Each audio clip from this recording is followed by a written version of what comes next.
Or, la vie éternelle, c'est qu'ils te connaissent toi, le seul vrai Dieu, et celui que tu as envoyé, Jésus-Christ. Jean 17,3. Ce qui m'a vu a vu le Père. Jean 14,9. Ainsi, je connaîtrai Christ et la puissance de la résurrection et la communion à ses souffrances, en devenant conforme à lui dans sa mort. Philippiens 3,10. Le besoin le plus vital de tout véritable enfant de Dieu est de connaître le Seigneur. Non pas en ce qui le concerne, mais de le connaître de manière vivante. Car bien que tout croyant né de nouveau à la vie éternelle, très peu parviennent à une réelle connaissance, une connaissance transformatrice. Bon nombre se sont découragés et ont renoncé à poursuivre un tel but. Il y a bien des raisons et causes à une telle situation. Mais il est cependant nécessaire que nous voyions l'intention, le but que Dieu veut atteindre par la nouvelle naissance et comment parvenir à la connaissance de celui qui nous a sauvés et qui demeure en nous. La chose fondamentale, c'est que la souveraineté de Jésus-Christ soit incrustée en nous, que ce que nous déclarons jour après jour comme un grand fait devienne en nous toujours plus pleinement une réalité qui puisse supporter l'épreuve.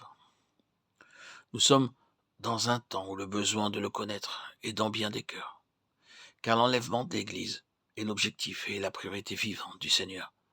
Et le Saint-Esprit travaille à rassembler le reste pour l'amener à maturité et l'enlever. Soyons de ceux qui le cherchent avec un cœur sans partage, un cœur de fils, comme le Fils, pour que nous soyons rendus semblables à lui, lorsque nous le verrons tel qu'il est. Et nous savons que lorsqu'il paraîtra, nous serons semblables à lui parce que nous le verrons tel qu'il est. 1 Jean 3,2. La raison même, le but même de la présence de la vie éternelle en nous par le Saint-Esprit est de nous amener à la connaissance intérieure de Dieu en Jésus-Christ, par une révélation du Saint-Esprit. La question de Philippe et la réponse du Seigneur illustrent la situation de bon nombre de croyants. Il y a si longtemps que je suis avec vous et tu ne m'as pas connu, Philippe. Jean 14, 8, 9. Toute notre éducation spirituelle n'a d'autre but que de nous amener à connaître Christ de façon pratique, vivante. La véritable connaissance qui est expérimentale nous est donnée par la vie. Plus la vie aura libre cours en nous, plus la connaissance augmentera. C'est une réciproque. La vie pour connaître et la connaissance par la vie. Ainsi, la plénitude spirituelle en Christ dépend de cette connaissance intérieure de Christ. Nous pouvons donc avoir la vie, mais cependant une faible connaissance de Christ. Aussi apparaît le grand problème de la connaissance de Dieu et de la volonté de Dieu.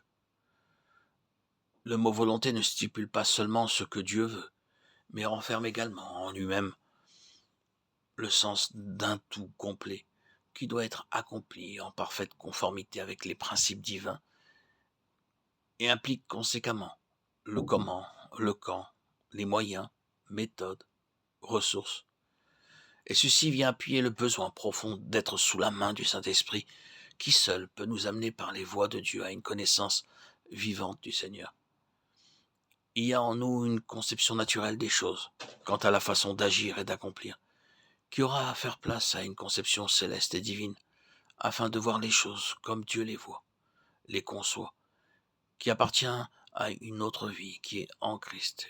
Et nous aurons à consentir à ce que le Saint-Esprit établisse ses prérogatives et ses droits absolus pour que nous soyons amenés par l'expérience de cette vie à sa connaissance. La vie de Christ ne peut nous amener à la connaissance de Christ, en qui est la vie, que dans la mesure où Christ nous possède pour lui-même. 2 Corinthiens 5, 15. 1 Corinthiens 6, 19, 20.